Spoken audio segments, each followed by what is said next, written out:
This week on Jerusalem Dateline, a look back at the major stories of 2017 and their impact on the Middle East, from a bold announcement at the White House to the end of an Islamic caliphate that lay in ruins in northern Iraq.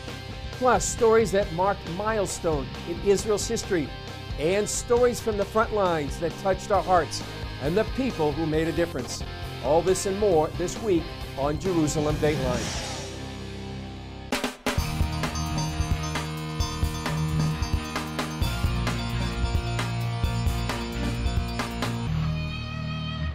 Hello and welcome to this special year-end edition of Jerusalem Dateline. I'm Chris Mitchell. One of the biggest stories of the year came near the end of 2017. In early December, President Donald Trump reversed nearly 70 years of U.S. policy and recognized Jerusalem as the capital of Israel. The move electrified Jerusalem and sent shockwaves throughout the Middle East, the capitals of the world, and the United Nations. Jennifer Wishon brought us that story from the White House. By recognizing Jerusalem as the capital of Israel and moving the U.S. Embassy there, President Donald Trump has secured his place in history and demonstrated another reason why Americans elected an outsider not beholden to tradition. We cannot solve our problems by making the same failed assumptions and repeating the same failed strategies of the past. After decades of failed peace negotiations and a continuation of violence, President Trump says it's time to do something different. It is time to officially recognize Jerusalem as the capital of Israel. For decades, Democrats and Republicans running for president dangled the promise of recognizing Jerusalem, only to fail to follow through once in office. President Trump delivered. He says he's just acknowledging reality, that Jerusalem has been Israel's capital for decades, and kicking off a new strategy for peace while reaffirming that the U.S. would support a two-state solution if that's what both sides agreed to. Above all, our greatest hope is for peace, the universal yearning in every human soul. Immediately, enthusiastic praise poured in from a diverse group of evangelical leaders. Former Arkansas Governor Mike Huckabee says President Donald Trump did what his predecessors didn't have the courage to do. In doing so, he set two great examples: how to make good on promises and how to treat your friends. Reverend Samuel Rodriguez says the historical record, empirical fact, and our faith all confirm that Jerusalem is in fact the capital of the Jewish people. I therefore enthusiastically applaud President Trump's decision. And Bishop Harry Jackson says it marks the beginning of a new season in U.S. Middle East policy. The previous administration allowed persecution, terrorism, and stereotyping of the Israeli people. President Trump called for a continuation of the status quo at Jerusalem's holy sites. Jerusalem is today and must remain a place where Jews pray at the Western Wall, where Christians walk the stations of the cross, and where Muslims worship at Al-Aqsa Mosque. With the president's announcement, now architects, engineers, and planners will begin building America's new embassy in Jerusalem. It will take some time to complete, but the president says he's building a magnificent tribute to peace. Jennifer Wishon, CBN News, the White House. While Israelis applauded the decision, the Palestinian Authority called for 3 days of rage. But by the end of the year, at least 10 nations are considering following the lead of the U.S. and moving their embassies to Jerusalem. Other major stories this year included the Kurdish referendum in September. The Kurds voted overwhelmingly for an independent state in northern Iraq, but their dreams of freedom are still unfulfilled as they face fierce opposition from the Baghdad government, Turkey, and Iran. In another major development, Iran continued to expand its territory in Iraq and Syria, bringing it closer to creating a land bridge from Tehran all the way to the Mediterranean. Their expansion represents a growing threat to Israel. And 2017 saw the end of the Islamic State in Iraq. The jihadi army conquered large areas of northern Iraq in the summer of 2014 and declared the territory part of the Islamic Caliphate under the rule of Sharia law. The citizens of northern Iraq were subject to torture and murder, their women kidnapped and sold into sex slavery. But by late 2017, the Iraqi army and U.S. coalition forces defeated ISIS in the last major stronghold in Iraq, the city of Mosul. CBN News visited the city and witnessed firsthand the devastation left in the wake of ISIS. CBN News, escorted by Iraqi National Police, drove where the fight against ISIS was at its worst. This part of Mosul remains a military zone, littered with unexploded ordnance, IEDs, and dead bodies. We're standing in the center of Mosul, and you can really see it's an apocalyptic landscape. Everywhere you look, you can see devastation and destruction. It's a bit eerie, too. It's very quiet. It's like a ghost town. Reminds me of what a European city would have looked like in World War II after it was bombed out. And if you look around, you can tell it's not going to take months or years, maybe decades, to restore Mosul to what it once was. We stood within just a few yards of where ISIS leader Abu Bakr al-Baghdadi declared his caliphate in the summer of 2014. Now that three-year dream lay in ruins. His fighters, dead or gone. What we're looking at here, this devastation that we can see around us, is the price that it took to destroy that most vile of projects that was declared in this city in June 2014, calling itself the Islamic State. This is the cost, this is the price, this destruction is what it took to turn that thing from a reality back into just an idea again. The Tigris River divides Mosul. Coalition forces bomb many of the bridges linking east and west. East Mosul still shows signs of life, but West Mosul bore the brunt of the conflict. One report says more than 9,000 civilians died in the battle to liberate Mosul from the Islamic State and left the city in ruins in the attempt to save it. We looked through this nearby church, a stark symbol of what ISIS sought to destroy. In Mosul alone, ISIS destroyed dozens of Christian churches and buildings. At one time, more than 10,000 Christian families called Mosul home. Now, just a handful remain. I'm standing at what used to be the center of St. Catherine's Church, and behind here was a convent for Dominican nuns. ISIS used this as their headquarters, and then it was destroyed by a U.S. airstrike. After ISIS took over Mosul, they used this place as their headquarters. They brought everything they stole from the people, their cars and their property, here.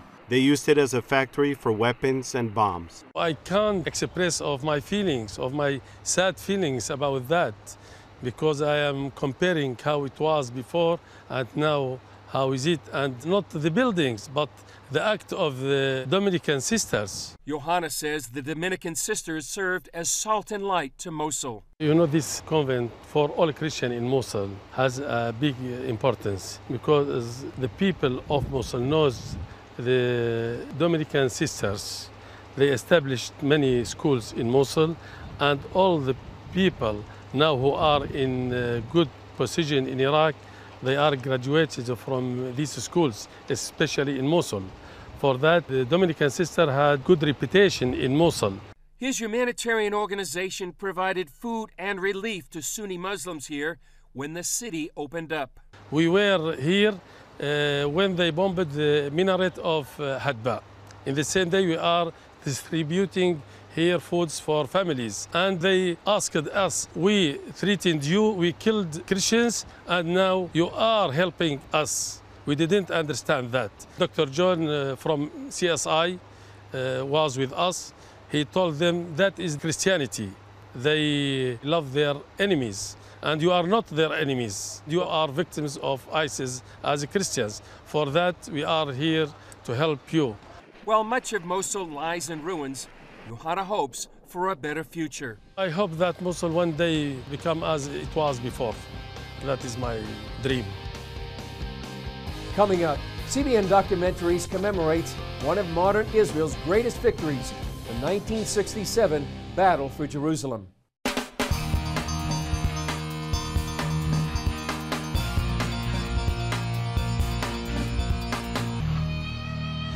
In 2017, Israel celebrated a number of historic anniversaries. It marked 100 years since the Balfour Declaration, calling for a Jewish homeland. That set in motion the country's founding. A century since General Edmund Allenby captured Jerusalem and ended 400 years of Muslim Ottoman rule. and 70 years since the United Nations voted for a petition plan calling for both Jewish and Arab states. For many, the most significant milestone was the 50th anniversary of the 1967 Six-Day War, when Israeli forces unified Jerusalem. For the first time in more than 2,000 years, the Jewish people controlled the Old City and its Temple Mount. CBN Documentaries made a movie about the historic battle, and Scott Ross talked with writer-director Aaron Zimmerman of that film called In Our Hands, The Battle for Jerusalem. By 4:30 a.m., the Israelis had reached the Jordanians' command bunker. For the next 45 minutes, they lined the opening of the bunker with 21 pounds of TNT. This is Ammunition Hill. This is a site of what is still today the bloodiest battle in Arab-Israeli history. I talked with In Our Hands, the Battle for Jerusalem writer and director, CBN's Aaron Zimmerman. The docudrama tells the story of Israel's victory in the city during the 1967 Six-Day War through the eyes of the paratroopers. Did you do reenactments here? We did. The people who run Ammunition Hill were very great to us, and they let us have the run of the place for 2.5 nights. We had snipers shooting from the bunkers. We had them crawl through the grass, up the hill, through the barbed wire. They even showed us the original bunker. The battle kind of ended when the Israelis got to the top of the hill, and they found the Jordanian command bunker. And they took 21 pounds of TNT and blew that sucker into next week. And so they showed us that, and they said, well, you're welcome to use this bunker again to stage your explosion. And we thought, great. You know, if it survived a real explosion, it can survive a fake movie one. Based entirely on facts, the film includes dramatizations of important scenes like Commander Motogur talking to troops on the Mount of Olives. We are sitting on a ridge overlooking the old city, and soon we shall enter it. The old city of Jerusalem, which generations have dreamed of and longed for. We will be the first to enter. And running through the streets of Jerusalem under threat of sniper fire to take the Temple Mount and Western Wall.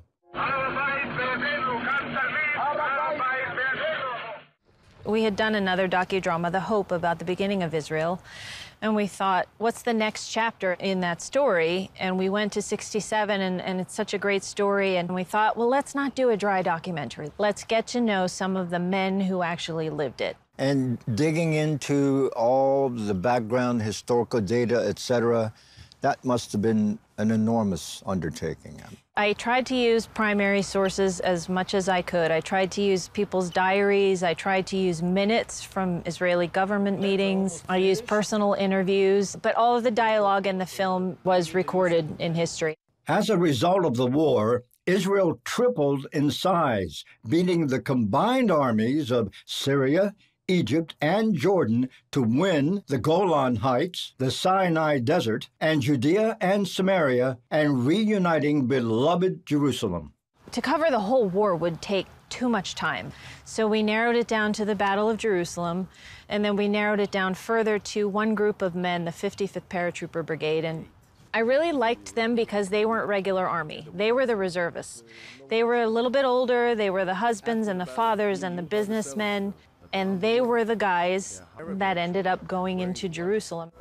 We shouldn't wait for that to change. Let's go. I asked Zimmerman what she wants the audience to take away from the film.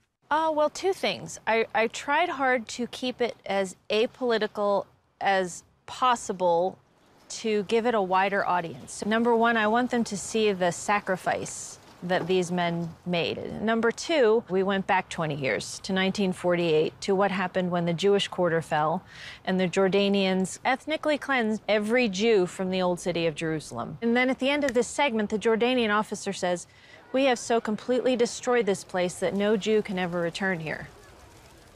So then we fast forward 19 years and show how they did. And what will Israelis think of the film? I hope it will be good. I want people to take away a pride in their heritage. And after all the bloodletting and everything else that's occurred here historically, there's no way that Israel, Jews are going to give up this city. No, I don't think so. I mean, Moshe Dayan said it when he got to the Western Wall. We've come to the city never to depart from it again. Scott Ross at Ammunition Hill in Jerusalem. Coming up, the city of David and its prophetic history. So you can see how prophecy is speeding up as we go.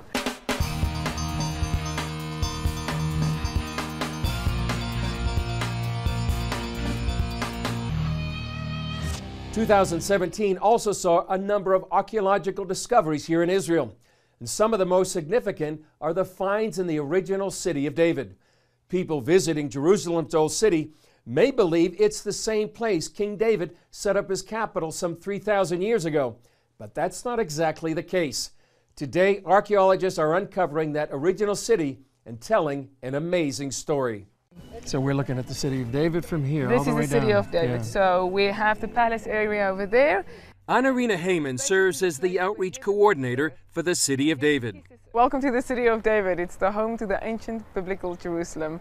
And up till 150 years ago, everybody thought that the ancient biblical Jerusalem lies within the confines of the old city right behind you, within the walls there. So the question is, what happened 150 years ago, and where is the ancient biblical Jerusalem? She then helped answer that question by explaining how the city of David lay hidden for nearly 2,000 years, until a British archaeologist began a discovery that continues to this day. Chris, we're standing at a magical place right now. This is the place when Charles Warren came through the fissure that he found. He saw something, and when Charles Warren saw this, he knew that he rediscovered the ancient biblical Jerusalem. Most people thought when they came that what they saw in the old city, that was ancient biblical Jerusalem. It's only when he found this that he discovered, but wait a minute, the ancient Jerusalem lies outside of what we call today the old city. The discovery of this tunnel system known as Warren Shaft visually tells how King David captured the city and brings the Bible to life. So it's the Bible and the excavations and the Bible coming together, giving us the full picture of ancient Jerusalem. Further down, they found where men became kings. Most of the kings of Israel was anointed where we're standing right now. We are standing at the place of anointing. In fact, the city of David echoes with the people of the Bible. David to Solomon, we get to Isaiah when he was giving his prophecies on these very walls here. Jeremiah afterwards when he had to speak about the destruction. All those things happening exactly where we're standing right now. Archaeologists uncovered another biblical site, the Pool of Siloam, that was fed by the nearby Gihon Spring. It's the place where Jesus healed the blind man, and also where the Jewish people would gather for the feasts of the Lord. 3 times a year, all the men had to come to the mikveh in the pool, and from there get ready to go to Temple Mount. And this is the walk, the final ascent that all the pilgrims can do again when they come to Jerusalem. Heyman sees this final ascent as a merger between archaeology and prophecy. Something amazing is happening, Chris, because we said that we are now excavating this road. And again, prophecy is being fulfilled, because it says in Isaiah, build up the road, the highway. And it says, remove the stones for my people's return. One ongoing excavation is this tunnel leading from the Pool of Siloam to the Temple Mount.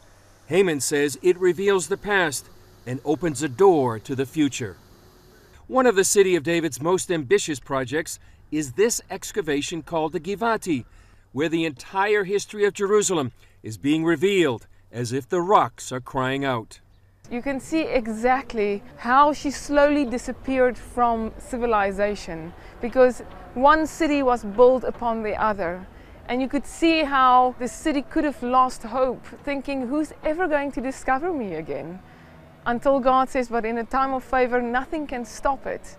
And that's what we see in Givati. Jerusalem is slowly being revealed. Heyman sees prophecy unfolding. And we're starting to see in the last decade the blueprint. She's starting to share what she looked like to us again. So you can see how prophecy is speeding up as we go. It says, Hit na'ari me'afar kumi, shake off your dust. Arise, take your rightful place, Jerusalem. If you see the excavations here on a daily basis, you can see the buckets flying. You can see the dust literally flying about, how she is shaking off her dust. She considers her role in the city of David a privilege. I call myself the luckiest person in the world, the luckiest girl in the world, because I have the opportunity to take what we see here and tell the people about the city of David, about the ancient Jerusalem. And every person that is passionate about Jerusalem and serious about biblical prophecy needs to know this. Coming up, the heroes and heroines in 2017 who made a difference.